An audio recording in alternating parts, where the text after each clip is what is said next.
Is your Mahindra XUV700 screen frozen, lagging, or just acting up? Don't panic. A simple reboot often solves the problem. This is a soft reset that clears temporary glitches without losing any of your data or settings. To reboot, locate the power volume button.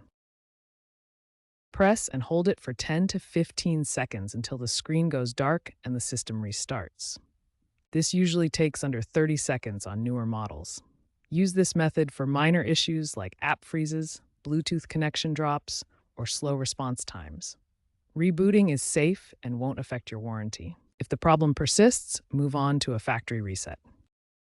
When a reboot doesn't resolve the issue, a factory reset may be necessary as a last resort for persistent crashes, corrupted files, or severe malfunctions. This process erases all user data and settings, returning the system to its factory default state. Reserve this for severe issues that reboots can't fix. Always back up your important data using a USB drive before proceeding to avoid losing media or settings.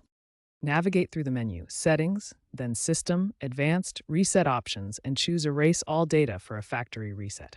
You'll need to confirm using the default PIN, which is 0000. The reset takes 5 to 10 minutes, followed by a 15-minute setup process. For screen-related problems like unresponsiveness or black screens, try these fixes before resetting.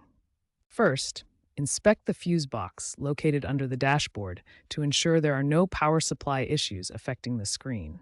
Try updating the system firmware through USB connection or over-the-air update to fix software bugs. Access the hidden calibration menu by tapping the build number 7 times to adjust touchscreen sensitivity. If these steps don't resolve the screen issues, consult a professional technician, as there may be underlying hardware problems requiring repair.